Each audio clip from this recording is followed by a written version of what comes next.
Would you like to work closer to home, save money on gas, and be rewarded for your hard work and attendance?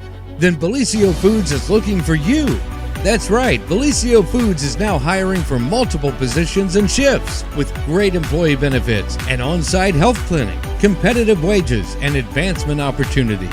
Bellisio Foods is a company that truly values their employees. Apply online at belisiofoods.com/careers.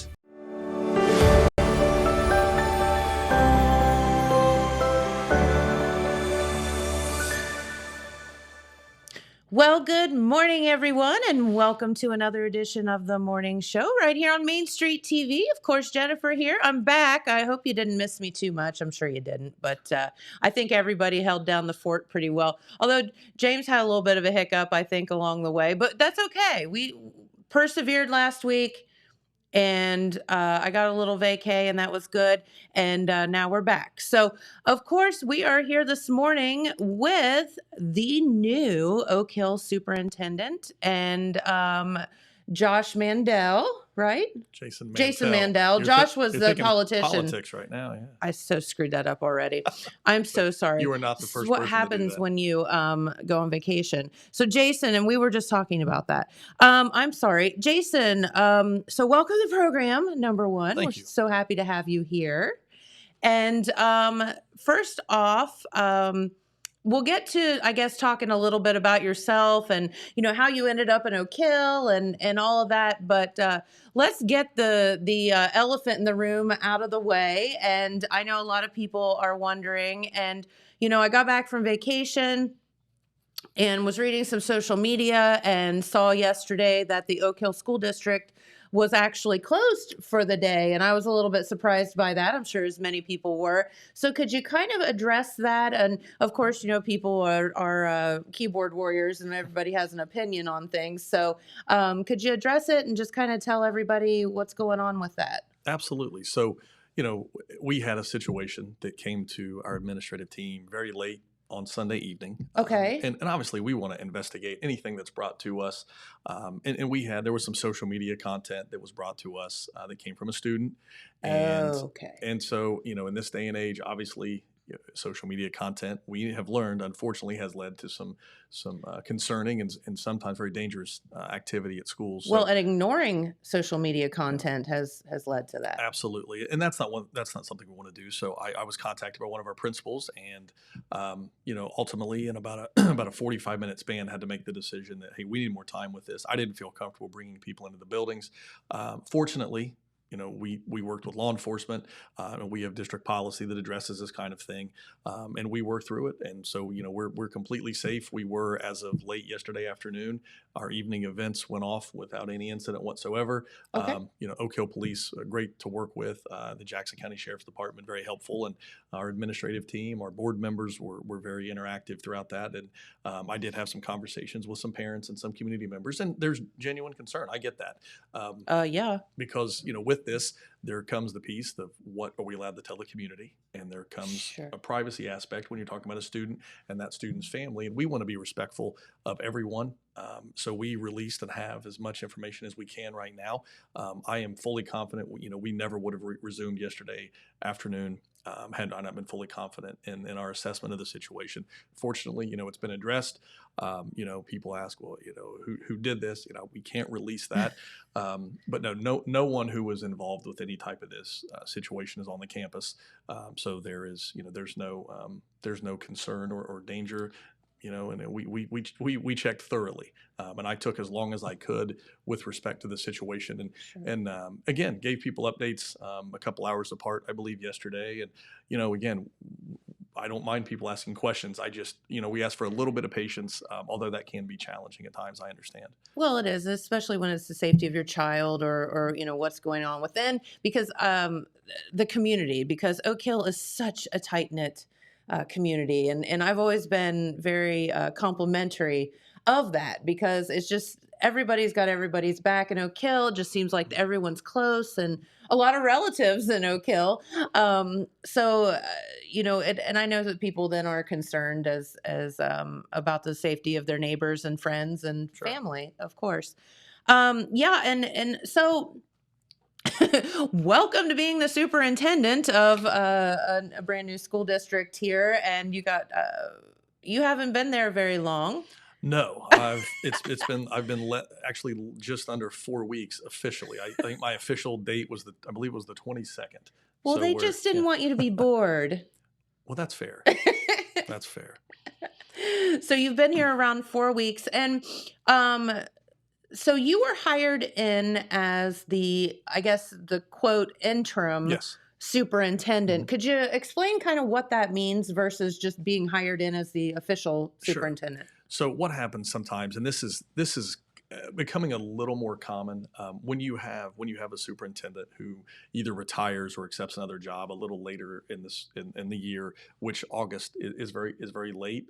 Yes. And this happens. There's a district I know in Ohio because we receive emails. A lot of administrators do. There's at least one district doing this now, which is very late since the school year started. But no, it's not uncommon to provide like an interim or 1 year contract Okay. to someone to come in because you don't always have the time to conduct the search that you would. Sure. So it's not unusual. We had this discussion. I know the board, from my understanding, I would assume that they had the discussion with other applicants, and I was comfortable with the situation. So essentially, I have all of the same responsibility that someone without the interim tag would have. So it's Sure. essentially the same thing. It's a 1 year contract as opposed to a multi-year contract to begin, and I'm perfectly comfortable with that. And I don't want to jump ahead, but I've been asked, well, is your plan just to be here for a year? No, that's not my plan. I've shared that with our staff. I told the Right. board before I was offered the job. I said I understand it's an interim situation, but no, I would like to be here for long term.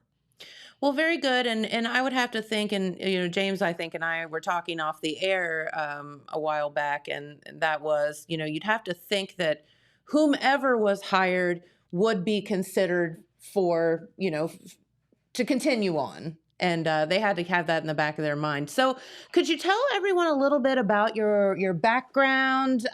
What brought you to this area? Sure. So I'm originally from Scioto County. I grew up just north of Portsmouth and Rosemount. Portsmouth, Well, some people do call it that. Portsmouth, and Arton. Now, that's not how I say it, but it's funny. I've been corrected for saying it, I guess what I would say grammatically correctly, but that's okay. No, I have relatives who say Portsmouth and Arton, and no, but I did grow up in a very small community just north of Portsmouth. And then later, my family moved to Wheelersburg, which I know is not a popular place to talk about amongst at least Oak Hill and Jackson fans. So I graduated from Wheelersburg. Totally fine. I graduated from Wheelersburg, and we won't hold that against you. I had no choice. No, I graduated from Wheelersburg High School in 1997, and then like I said, I left for college. So I tell people I'm not a born and bred Wheelersburg person, but I did graduate from Wheelersburg, and there's some great people there. Like I said, after I finished school, I moved back to the area, and I taught for 12 years in a few different school districts, including Wellston. Oh, okay. Yeah. So I moved on to school administration. So I was an assistant principal, athletic administrator, a building principal, assistant superintendent, and then most recently I was the executive director of children's services in Scioto County. Which was without question the most challenging position that I've ever been in. I can imagine. But I have to say, I do not regret that for a second. I thoroughly enjoy it, and Oak Hill. To get to your question, how I got here, there was a late departure by Dr. Shepard, and wish her well, and I think she's in a really good situation. And no, I was contacted and made aware by the person doing the search. Hey, Oak Hill's open. I know that you have your license and you may be interested. And I took about a week to think about if I wanted to apply. I mean, it's kind of life-changing stuff. It is, and it had nothing to do with Oak Hill. It was more to do that at Children's Services we were preparing to run a levy, and we were in the middle of a lot of things. And I said, I really have to. I want to be committed to where I am, but I need to look forward to what I think is where am I going to be in a decade. So I talked to my wife and applied, interviewed. It was a very quick turnaround, So I was offered the job, like I said, early August, and here I am today. So I'm thrilled to be here. And I really do. I think Oak Hill's a fantastic place. I thought that before. And It is. no, but my wife's from Wellston. That's where I met my wife. So I was a Wellston. I worked in Wellston for 5 years. I was a teacher and a coach. And so we lived in Jackson County for several years as well. And so that makes total sense. So, it seems as if your career path has certainly led you and given you the experience, set you up kind of to know how to do this job. And I think that it would be very, very challenging to be a superintendent, but because everything falls on your shoulders. But at the end of the day, it sounds like you have been around the block a time or two, and you know what you're doing. Well, I feel confident in my skill set and decision making, but I'll tell you right now, no one has the answer to everything. So I'm very much aware of that. Well, that's why there's school boards, and that's why there are teachers and parents and all of that. And as long as everybody is willing to work together, seems to me like it would be a good thing. So how does so you've been here for around a month, and I know I heard you on the radio and you said, hey, the first week that school is open, it was great. Nothing happened. I didn't get any phone calls, like all was good. And then surprise, this week, here we go. So what, are there protocols set? Do you just have to do things like this on the fly? Like how do you make decisions when it comes to the welfare of the entire school district? So we do have protocols in place, and that's something I was working on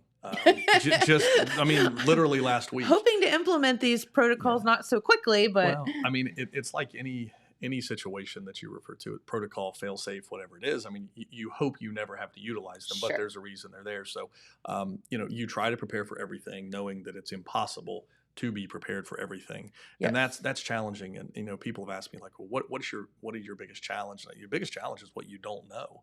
And I think, that's, most things, we think about being on the surface, and there are things we run into, but, I think you have to, when you have an opportunity like this, you have to take as much time as you can to make the best decision possible. Sometimes you don't have a lot of time. I didn't have a lot of time Sunday night. So I felt it was best in that situation. We talk about common sense not being so common, but I feel like you use common sense. You stay patient and you inform yourself as much as possible. And like I said, I hated that the kids couldn't come to school. Those are, they do. Kids, we have wonderful bus drivers. We have great cooks. We have our custodial staff, our maintenance staff. These are people who enjoy seeing the kids every day. Yes. Obviously, our teachers. I hate to take them away from that, because that's 5 days a week of meals and friendship, and yes. that's one thing that our kids lost yesterday, and it's very disappointing. That's the last thing I wanted to do was take those things from those kids, but I felt that their safety is way more important. So yeah, we have protocols. Talk to law enforcement when we run into these things, because social media is tough. Man. Yeah. So there's just, there are things in place, but at the end of the day, it's common sense and what's best for the situation, because not everything's black and white. In most things, there's a whole lot of gray. Yep. And this was one of those situations that there was some gray. And there's, we're still working through, how can we do this better if this happens again? We hope it doesn't, but obviously every time you make a decision and go through something, you learn from it. Yeah, and so we thank you for taking the time and talking. As you said, you talked with law enforcement, you talked with, other folks, you talk with the school board, you talk with, and as long as everybody comes up with a solution and whatever, it's a good thing. It would really be bad to have it all fall on your shoulders. Yeah. At the end of the day, it's a team effort. It is a team effort. And at the end of the day, being the superintendent means your name's on it. Yes. I'm here today on camera. I was just on the radio when I put out letters, that comes from me. That's from my desk. So, there's a lot of responsibility, but like at the end of the day, I don't have the answer for everything. And I did consult other people. Hey, what have we done in the past if we've had a similar situation, or, what is our protocol? And right. Those are things that you wish you had time.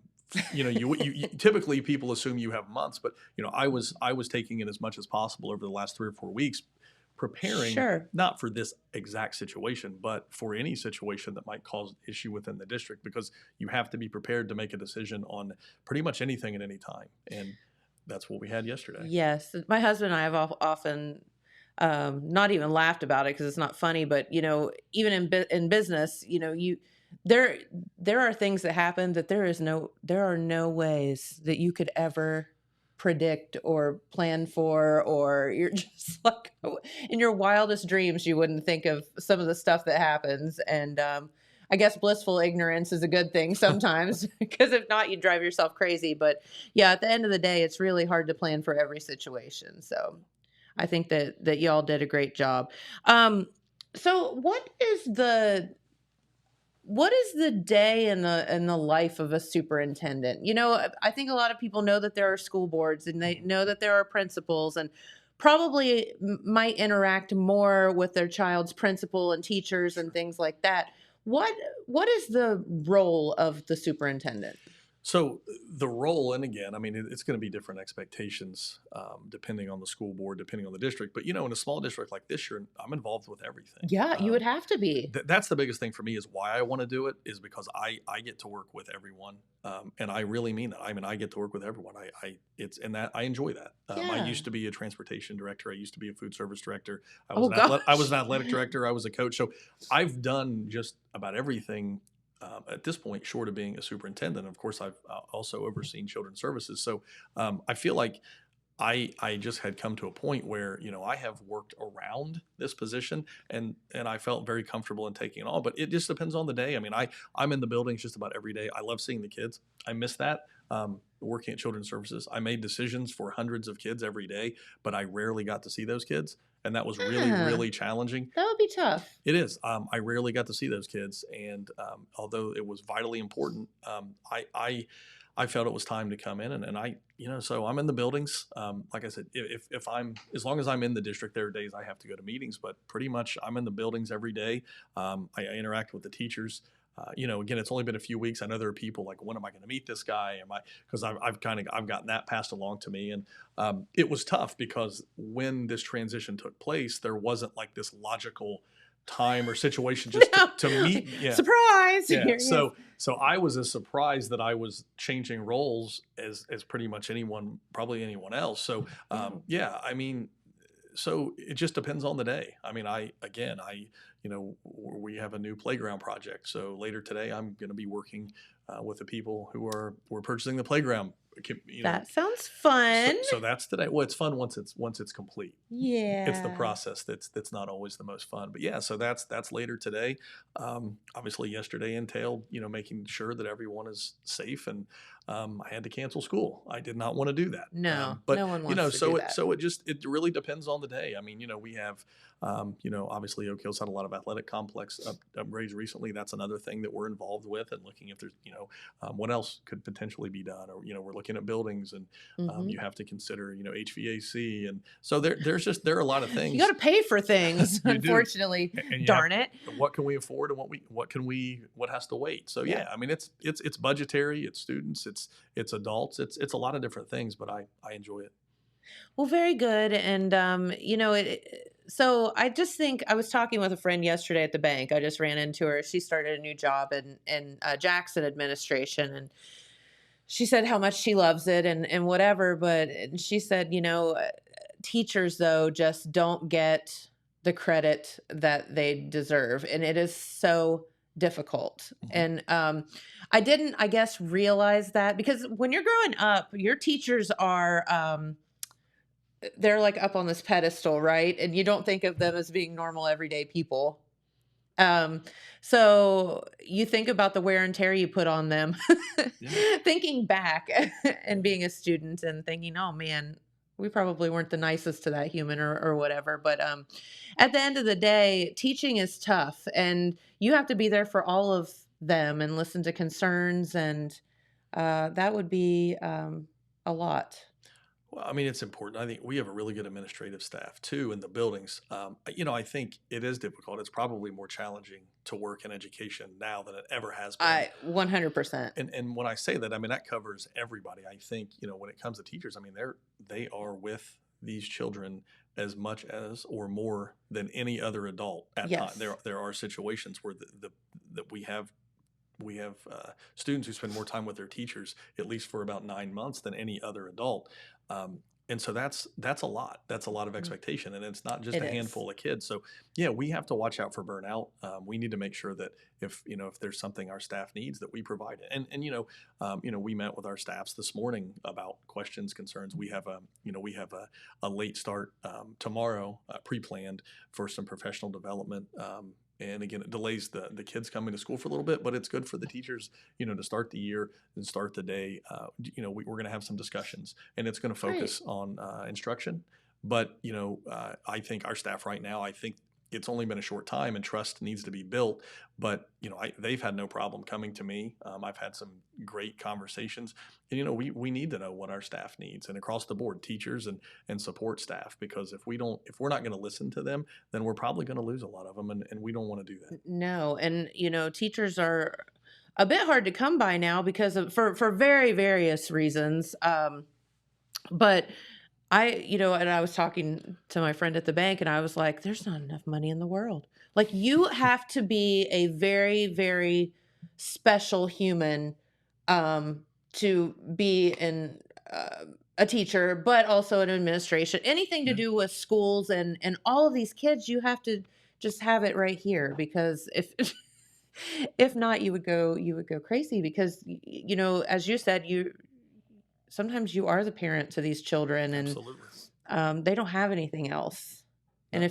if you're not there for them, that's a big burden to bear, though.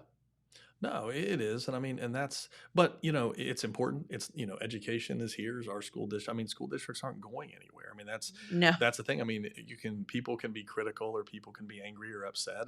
But the fact is, we have people, not just at Oak Hill, but all over the county and the country who are educators, and they're not going to stop being educators, and they're going to put in decades of work. And I appreciate all of them for what they do. Absolutely. So thank you, all the teachers out there, and everybody that has something to do with the school districts, because and you, of course, because at the end of the day, it's rough out there. So what are we were talking about a new playground. So let's talk about that for a minute. Yeah. That sounds like fun, to build a new playground. Yeah. Again, before I arrived, the board had approved a new playground at our elementary school, which Okay. is, right now we have drawings. We haven't broken ground. I know I was talking to the elementary principal and assistant principal, and of course they would, and teachers, and they would love to see that right now. I would love for them to have it right now. It would be real nice, but There was discussion of, can we have that in October? I was like, well, maybe we're looking at May to next summer. And so, no, it's going to be an expanded. It's going to be a large scale project. We're looking at what that's going to look like, but it will include new equipment, and it will include a new surface, a much safer surface, excuse me. And like I said, we're not exactly sure when it'll be finished. We have a meeting this afternoon, I believe, at 1. okay. And so we're going to meet with the reps from that company, and hopefully we can come to some decisions and conclusions, and when we're going to move forward with that. So we're excited. Unfortunately, if they're in the 5th grade, they probably are not going to get to enjoy it this year. And I hate to say that, but no, and all of our 4th graders and down will get to enjoy it most likely. Now, hey, if we can finish it early, I would love to send the 5th grade out on the way to middle school with a brand new playground. That's our goal. That's right. Yeah, hopefully. But yeah, so we're looking for that. That's probably our biggest physical project right now. So, thinking back about when you were in school, when I was in school, that was a few years ago. And you think about the playground equipment that we had, and I think Yep. and how any of us survived it, I will never ever know. Jen, if you think the playground equipment when you were in school was bad, when I was in school, we had the playground equipment that you got new when you were in school, and now it was that, and it was old. I asked. We were meeting last week about this, and I mean, it's so detailed now, and I'm sure. Oh, we had some dilly stuff. Well, I said, what happened to and I mean, really, this, it was basically a grass or dirt surface, monkey bars, and like that. Remember that domed kind of monkey bar thing? Yeah. That I'm sure I fell off of 100,000 times. Yeah. So you had the, I know Parkview had that merry-go-round thing. Yes. And I'm like, and all we would do is go down there, which I didn't go to Parkview, but we would go down there especially for that and fling each other off of it. Yes. Absolutely. And so now we're telling stories. And I mean, there were swings on giant chains, and you would try to like get the swing to flip all the way around, and or get them up as high as you could and jump out of them like Superman. And this was onto blacktop. Yeah. And the slides that were about 400 degrees. And then everybody fell off and broke their arms. Yeah. All of that. And then we had, like parallel bars like gymnasts have that we would like swing around on. And I don't know how any of us survived. But over blacktop pavement. Over blacktop? Yes. What were they thinking? I don't know. We're here, though. We survived it. We are here. I mean, I'm glad that it's different for my children and for all of our students. But yeah. Correct. So what are some of the new safer pieces of equipment that will be installed? You know what? That's something that's something I can share later. We're still determining what all that's going to look like. But I can't wait to see like a picture. Like what's the newest we don't the newest death trap for children. It will be.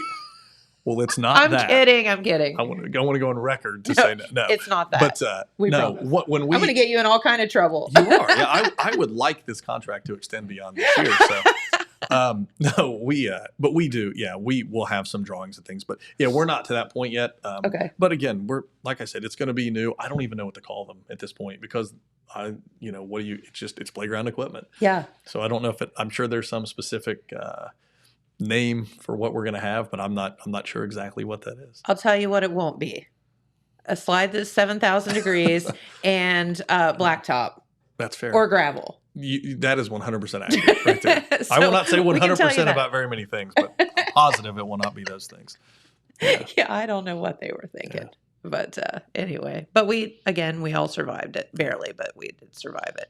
The teeter-totter where everyone would like go like that, and then you would go flying off of it. Yeah, that was fun too. Yeah, I'm trying to think what other playground equipment was there that was just absolutely horrendously unsafe. James, he's got one. Yeah, well, what I remember the boat. You mentioned the monkey bars that was like a dome. Ours was just like a big giant cube. That's how ours was. If you climbed up to the top of it and slipped, then you would just hit your head on blacktop. You would hit your head on 5 other layers of monkey bars below it. And then it was gravel. It wasn't blacktop. Oh, even better. We had, then there were just trees. And I know some of the playgrounds, so we just climbed trees. Climbed trees. Yeah, which was accepted. It was okay too. Yeah. Yeah. Yeah. So, yeah. I don't know how we survived it, but we did. But no, so that's exciting. And these are all things that, you certainly are going to have a hand in and, the staff and planning. And that seems like a fun one to me just because, it's something that the kids will actually like really enjoy. Yeah, like I said, the planning process and going through and pricing and that kind of thing. Those are the things that no one sees and very, very few people see. But it's a part of the process, and we'll work through that. And yeah, like I said, we will hopefully have that finished. We do not have a set date for that, but that is something that that is definitely in process. Well, and the good thing about stuff like that is that's something for the community as well. Sure, kids can go there and play in the summer if they want, and I assume. They could if they can get to it. But things like that's like everybody can enjoy. So what are some of the, when you came in, and I know that you were kind of thrown to the wolves, if you will, because, and I don't mean that by the school district. I just mean like, oh my God, you didn't have time to really think about, coming in and being a superintendent. So what though, I'm sure that you've sat down and, gotten out your piece of paper and written down maybe some goals or things that you would like to achieve in this first year. Could you tell us a little bit about that? Sure. Well, when I met with the board and I told I've told the staff, my biggest thing is I want to essentially do an assessment for about 3 months. And I know that some people think 3 months, but in a school, that's only that's a third of a school year. Really isn't that much. Right. So I'm really assessing a lot of things, and I'm going to look at not just me, but I'm basing this on results and interactions with staff and the board, and we're going to take a look at what we feel is maybe really working or what could be better. Maybe there's something we need to do differently. Sure. So right now, a lot of assessment. For me, coming in, my biggest thing is what I want to look at: mental health services. What are we providing, and what can we expand? How can we expand? Yeah. That's a big thing. in services and opportunities for kids, course offerings. Those are things that, we're going to look at. And those are things you can't just begin in the middle of the school year, but in preparation for that. So what can we offer kids and families from a mental and emotional health perspective? And then just opportunities for kids, whether that be college-bound kids or whether that be kids who are going into a trade or the business world, the direction you went. And so it depends. So we're looking at all options. I've had discussions with other superintendents from the South Central ESC in New Boston and then at Buckeye Hills, in Gallia County. So we're looking to expand where we can, but again, that's going to take time. I want to make sure that we offer the kids at Oak Hill all kind of opportunities. I mean, like I mentioned, we have a great music program right now. Oh man. It's fantastic. We have a wonderful music program band. We have a musical coming up. I don't know what that is yet. I asked first day and it was still a secret. So they won't even tell you. Well, I was told, hey, I'll tell you later. And I said, you know what? You don't have to do that. No. So, but we'll have that. Our cross country teams are really, it's like a small army. My kids run cross country. And so last year I was at some meets and Oak Hill, bam, all of a sudden had a bunch it was impressive. It was, here they come. Yeah. So they're doing well. Like I said, volleyball has a new coach and a lot of young kids and competing very well. And our football team, again, new young head coach, a lot of young kids. And that's a situation I can relate to on both fronts. I've had that conversation with both of those coaches. And I'm like, it's rough. And the expectations are high, but, be patient. And they definitely have my support. But no, we have a great ag program. We have a fishing team, which is the first school I've ever worked where we have a fishing team. So I just got back from vacation. I was talking to my aunt who lives at Lake Norman. And so we went down and visited with them for a day or two. And we were talking about schools and all of that, and they were talking about fishing there, and I was like, oh my gosh, some of our local schools have fishing teams. And she was like, what? And I'm like, yes, it's so cool. Yeah, like I said, it was new to me. Love it. So this all came quickly. My son loves to fish, and he said, hey, Dad, do you know you have a fishing team? And I said, well, I did not. And then we were state champions in 2019. Yes. So yeah, that's awesome. The kids were in here on the show. Yeah. We were excited about that. But no, we have a barbecue team, and that's a branch of our ag program. And so there are a lot of opportunities and options. I think probably a lot of people, at least outside of Oak Hill, may not know about. But we want to make sure that we promote our kids and we promote our staff and the wonderful things that they have done and will continue to do. So looking forward to that. So I'm still learning. There are things I guarantee that are really positive that I haven't even learned about yet. So like I said, we have, fall sports are kicked off, and we're happy about that. Like I said, the music program is great. We have a new language arts program at the elementary and middle school, and hoping to branch that into the high school. So we're excited about that. Cool.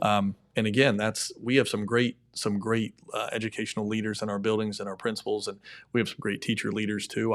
I'm meeting as many people as I can as quickly as I can, and we really have had a really positive start.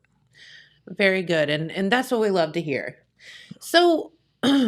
Here are here's a question for you. It's really going to throw you for a loop, probably.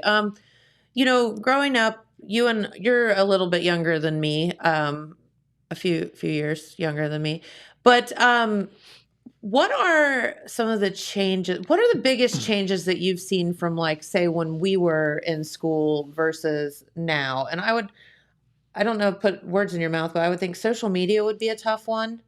That would be the first thing I would say. Yeah. That is a huge difference.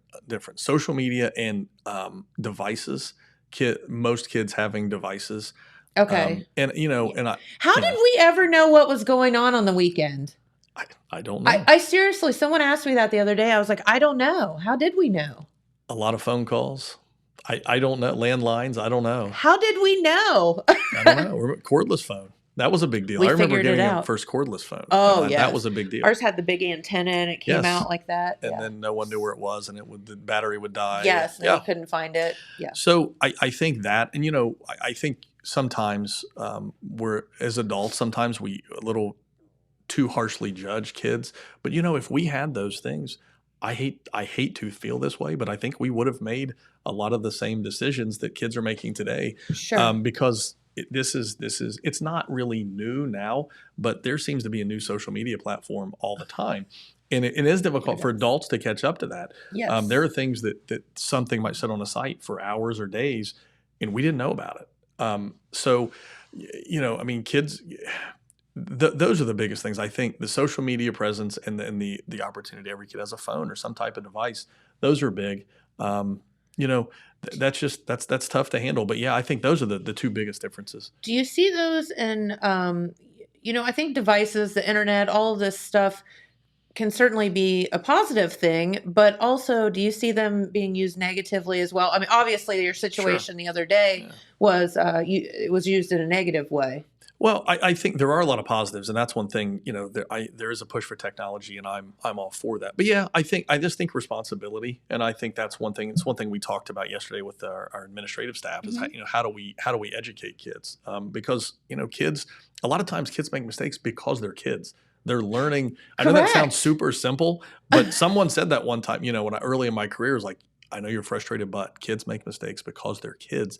They, at this point, have not experienced this, or they've never been through X, Y, and Z. And I thought, you know what? Yes. We need to consider that as adults. And that doesn't mean that they get a pass. That doesn't mean that there are not consequences. There are consequences for actions and decisions. And that's how you learn, though. It is. And I think, adults need to embrace that for themselves, and then they need to pass that on to their kids. And I think that's huge if they explain to their children, with action comes a consequence. Sure. And there are good consequences. Yeah. People forget that. So you do positive things, good things are going to happen in most cases. So yeah, but I think those are the changes, two biggest, as far as with students. And it's challenging. It's hard to be a kid. I think every generation, it gets a little bit tougher to be a kid.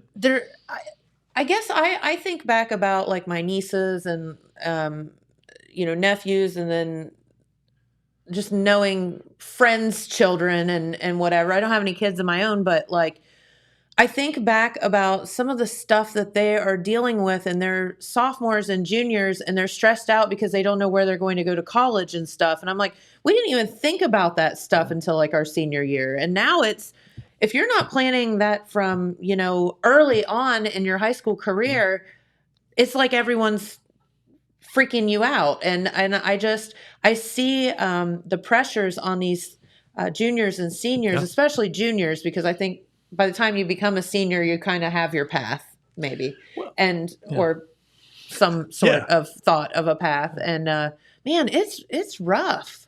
Yeah, expectations are important, but I think the pressure, and I think that gets hard on gets them. to a lot of kids. And I think a lot of kids have more stuff maybe than ever, but that doesn't mean it's easier for them. I think with that stuff comes expanded responsibility. Correct. And with the well, like you said, how did we know? I mean, it was conversation. It was face-to-face conversation in the neighborhood, or it was a phone call. Or you talked about it at lunch, what we were doing this weekend, or whatever. Well, and that's that's part of it. And so I think there are high expectations for kids, and things are earlier and earlier, and that is a challenge. But I think it's important that we focus on, we find out what's important to the child.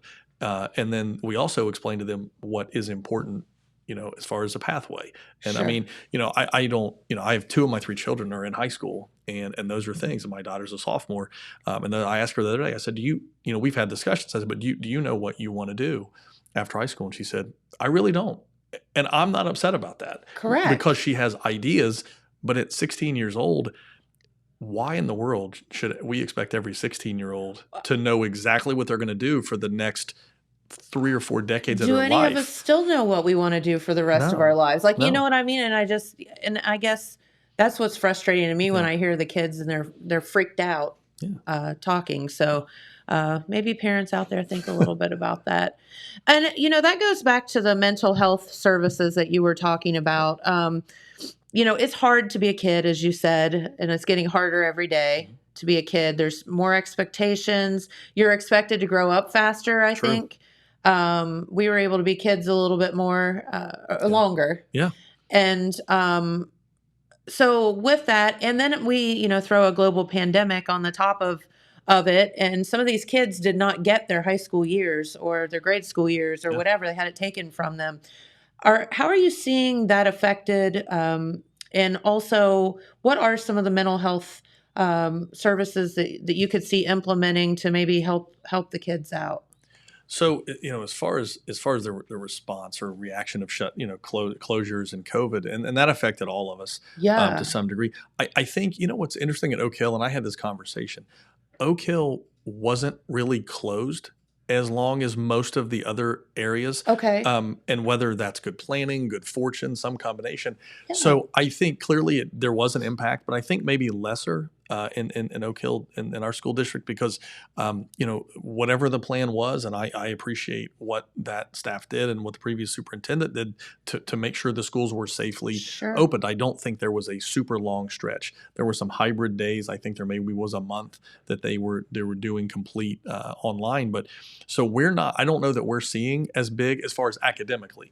Now mentally and emotionally, yeah, we're seeing that because people, unfortunately people lost jobs through this. People, and that affects students. When parents lose jobs, that affects students. So, with that, what we're looking at, and we don't have anything definitive. We do have some mental health services now, but mental health services right now, they're stretched thin. It's hard to find counselors to be there every day. I mean, school counselors, when we were in school, they were school counselors, and now they're testing coordinators, and they are scheduling. They're working with building schedules, and they're working with mental health. I mean, there's a lot. So I think for us, it's important to figure out what services are we able to offer now, and what can we offer potentially during the day. Because we have working parents, we have parents that are busy, and they may have to take off work to take a child to an appointment. So I think looking into potential options, and again, I'm speaking vaguely. These are discussions that I've not been here long enough to have in depth with the board. But I think you've been here 10 seconds. Yeah, but in the previous district I worked before I went to Children's Services, we just we contracted with some mental health services. We cleared out some office space, and we offered we used two different entities, and we offered up to 5 days a week, and those kids could meet. We would find a way. We didn't want to really pull them out of class a lot, but we would find ways so parents did not have to travel to Chillicothe or travel to Columbus or travel to Cincinnati for mental health services. We brought it here and or to that district, and I think that was really important, and I think it was helpful. It doesn't solve everything because again, parents have to consent, and that's an important thing, and that's tough. I think sometimes when you know your child's struggling and you don't want to see that's your child, and you want to believe you can fix it. I mean, as a parent, we want to believe we can fix everything for our children. So I think it's important. I want to have an open discussion with the community and with the board, and we need to focus on if our kids and our staff, if they're not right emotionally and their mental health isn't good, then they're not going to be the best performers they can be, and I think that's really important. Yeah, and at the end of the day, your job is to look out for the kids and the staff. Yeah. It is. That's important. I mean, and I will always do that. And like I said, if there's a decision that I make and I'm like, man, I wish I would have done something differently, I'll acknowledge it and do everything I can to rectify that. But yeah, so those are the things, like I said, as far as new things, I would like to look into, or, expanded mental health and expanded opportunities for students. And I love that. I just think that's so very important for kids to, as we talked about earlier, some of them don't have a lot of support at home. Some of them. And, if they can get it at school or have somebody to talk to at school, that would be fantastic. Absolutely. Somebody that has their back. Yeah. Yeah, for sure. And hopefully we can get rid of this stupid global pandemic thing and move on and not have to deal with it anymore. That would be great. I hope that's coming soon. Yes, exactly. Well, is there anything else you would like to discuss today? Tell our viewers while you're here. So, I mean, one thing as far as for the people in the Oak Hill community who I haven't met, and they are plentiful because, again, short period of time, and I hate to keep saying that, but what I'm going to do in the near future once we get everything settled, and I am going to offer some after hours opportunities for people to meet with me. The location has not yet been determined, but I'm going to offer probably a couple different locations and set up over the coming months. That's something I told the board that I would do, and it's something I think is important because everyone is so busy, and I understand that school hours are not everyone else's hours, and so I'm going to offer some opportunities for that, and we'll do some things within the community if people want to come and ask questions or just say hello. So I'm going to offer those, and that'll be posted on our Facebook page as well as our school website. So again, times and dates have not been determined. Just trying to work through, and I want to avoid nights where we have activities.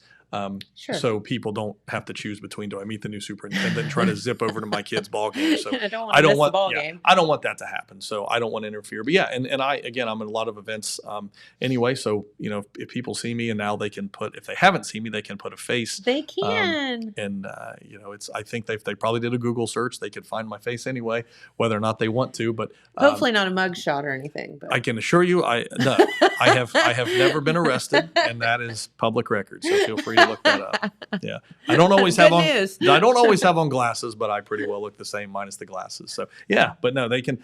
I feel that I am very approachable. So if someone wants to talk to me, absolutely come up and talk to me. I don't think you get to this point without being approachable. I think you need to. I mean, as a superintendent, if you can't speak to people comfortably, then I think you're probably in the wrong business. So yeah. There's a whole lot of talking you have to do. Well, yeah, and I mean, I don't know. It's just, I don't know. There is a lot, but that's okay. And I have to develop into a good listener. I think if you're in a leadership role, if you're not listening, then you're not a good leader. So yeah, I'm happy to listen. And if you get upset with me, that's fine. We can schedule an appointment. We can have a conversation, and I just like to handle those things privately.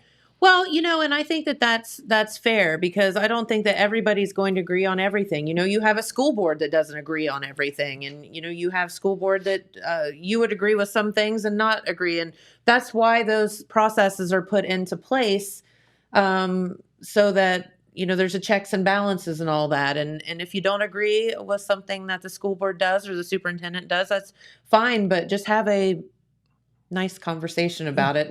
Don't be mean and get on Facebook. And I do not have Facebook. So if anyone's looking up to find me on Facebook, I don't have Facebook. Smart. So I don't have social media. So if you're trying to find Jason Mantell, you may find one, but it is not this Jason Mantell. It is not. I do not. I mean, obviously I know how to utilize it. I have access to it because I need to. Yes. But I do not have my own, and I do not have a fake name or something like that floating out there. Stalker. With the ghost accounts, and I'm probably, if my children see this, they'll make fun of me because that's probably not what it's called. But I don't have those either. So okay, so you're not out there stalking kids. No, I will. I had someone ask me one time, a student, "Are you going to be up in my business?" And I laughed. And I said, I'll answer that with a question. Are you going to give me reason to be up in your business? And I got a smile and thought, okay, fair enough.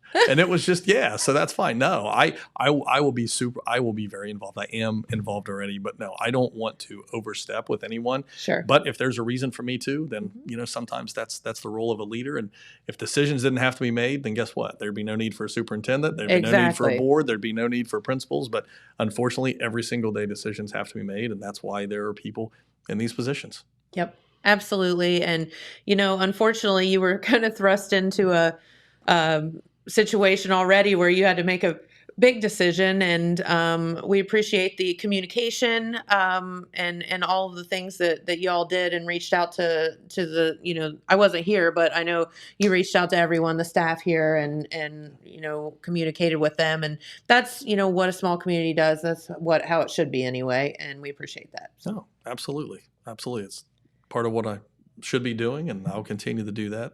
And that's our job, to let the community know what's going on as well. Yeah, absolutely. So, all right. Well, thank you so much for spending your morning with us. We know that you're very, very busy and that you probably need to go pick out playground equipment and, do fun things like that, and, superintendent things.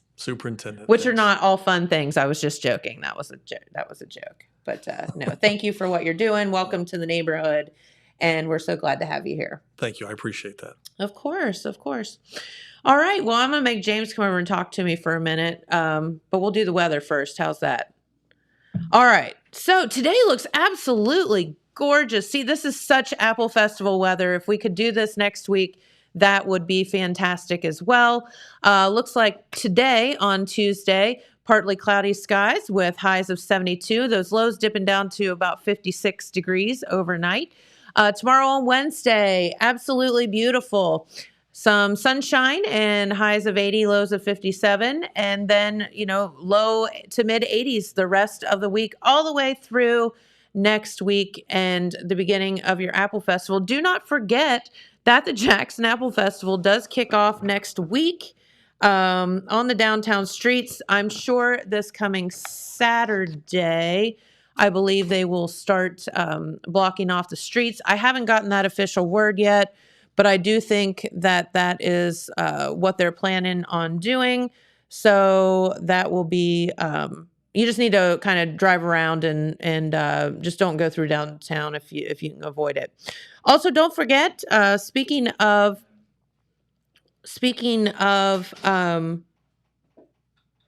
I was just looking at this. Speaking of the Apple Festival, the Victory Grange is still asking for people to come in on September 19th and help with the making of the apple butter. The official making of the apple butter. The making of the apple butter. And so if you're interested, you can give them a call, 286-3099.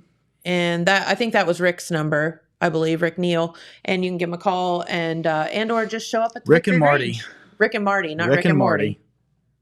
That was pretty funny. Gee, Rick, we're going to make the apple butter this year. That's my Morty impression. Is it? It's real bad. It was real bad.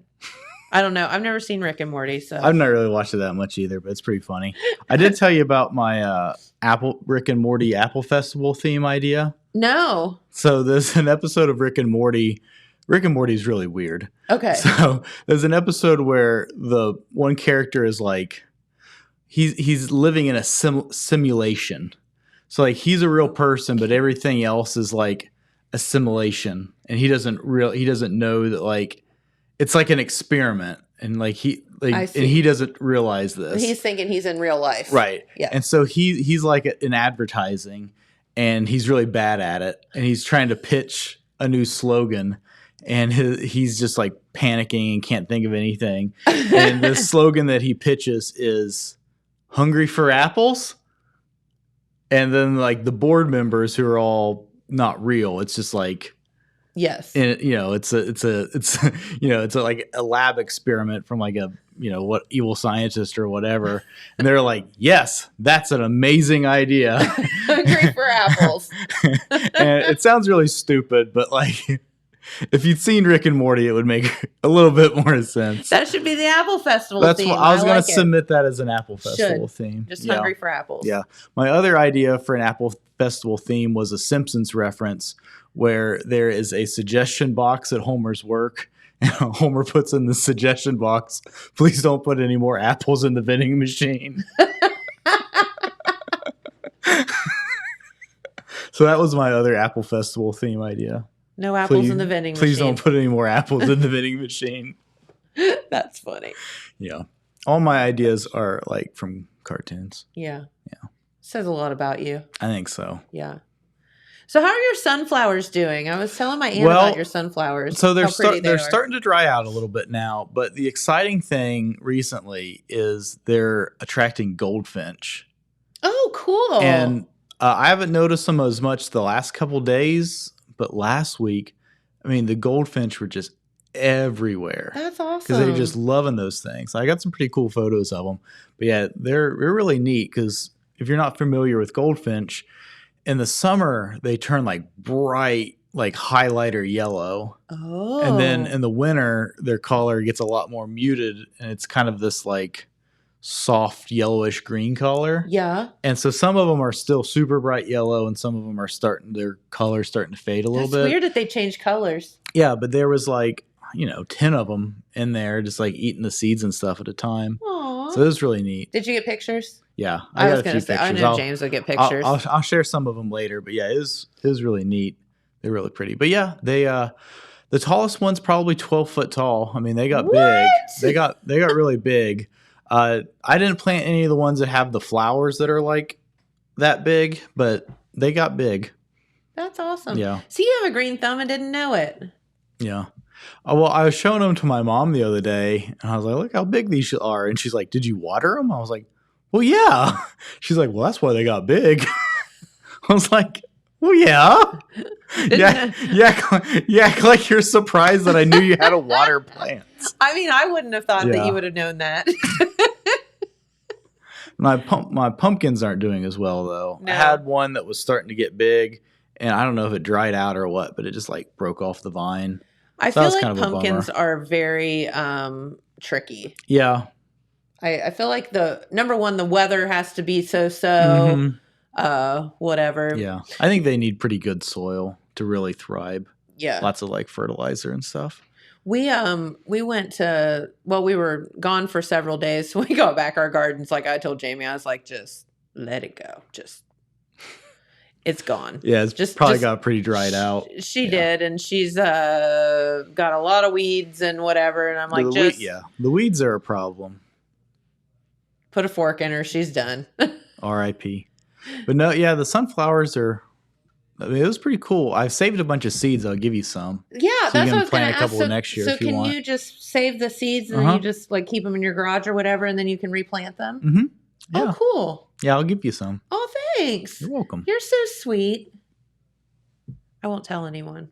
I mean, they can have sunflower seeds too. I got a whole bunch. You got a whole lot. Assuming the goldfinch don't eat them all. Yeah, right. You got to save some for the birds. Yeah, but the deer have been munching on them pretty good. The deer got a few, but for the most part, they're doing pretty good. It's awesome. Yeah. Very good. So we're running out of time, but how was your trip? Or did you talk about it when I was fun. gone? No, we didn't talk about it. It was fun. So this is really bizarre, but I kind of followed in James's footsteps and stalked him and kind of did the same trip that you guys did, but minus 2 days at the lake. But and $12 cauliflower. And I did not eat $12 cauliflower, so I can't say that I did that. I went to at a restaurant called Plant, but you did. But you did go to Table. No, we walked by Table. I'm like, that has to be owned by the same people that own Plant. I think there's just a lot of places in Asheville with one-word names. Yeah, you're right. But no, we went down to Asheville and hit some really, really good restaurants and some breweries. And I think Marley added 8 breweries to her list. Are they going to say Marley gained 8 pounds from she might have. from all the treats people were giving her? Yeah. Asheville is a dog town. It's very dog friendly. Yeah, for sure. Yeah, she's now over 100 breweries she's visited. It's more than I've been to. Every dog should go to over 100 breweries, right? Yeah. But no, it's really cool. There's stuff. It's very brewery centric down there, but also very food centric. Mm-hmm. Every other building is a brewery. Kind of, yeah. It's almost a joke how many there are. Yeah, it is. Some great shopping though. Yeah. Some really cool. And you were asking me, you were like, why are there murals everywhere? Mm-hmm. And I was like, and he's right, they're are everywhere. But it's just very artsy town. Yeah. It's very hippie and very artsy. I saw the best T-shirt ever. It was the first day we were there, and it said, "If you're too weird for Asheville, you're just too weird." Pretty weird. I was like, that's pretty cool. I got love that. When I was down there, I got a sticker. It said, "Asheville seemed like the place to be." I thought that was really funny. Yeah. It was my girlfriend, and she's like, that was pretty much your response when I said we should go there. You're like, oh, that seems like a place we could go. A place we should go.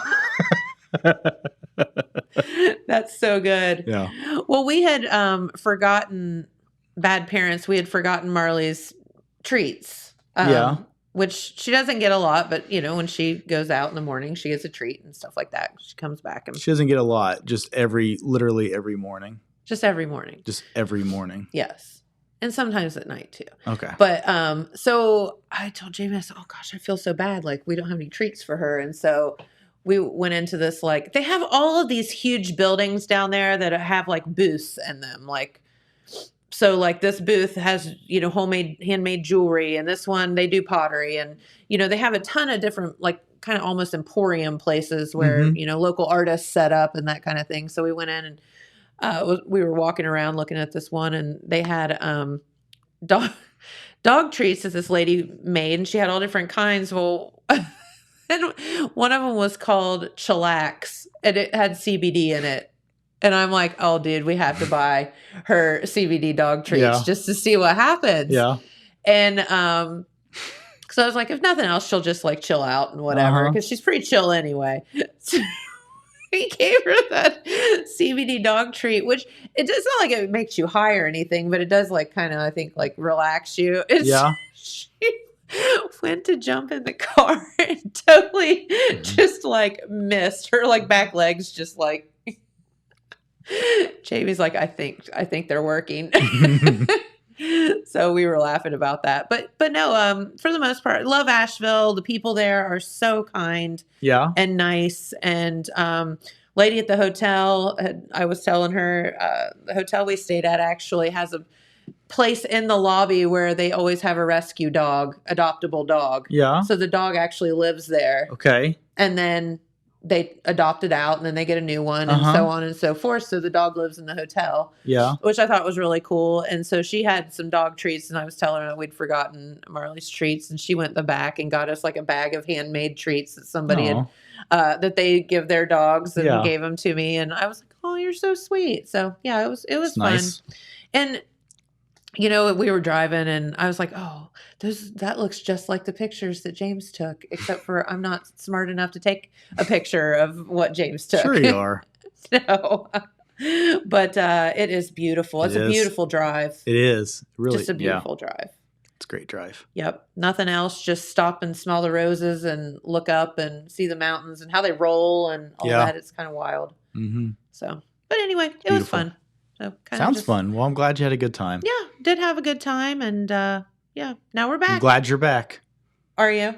I mean, yeah, because I had to do that. Oh, okay. I don't want to do that anymore.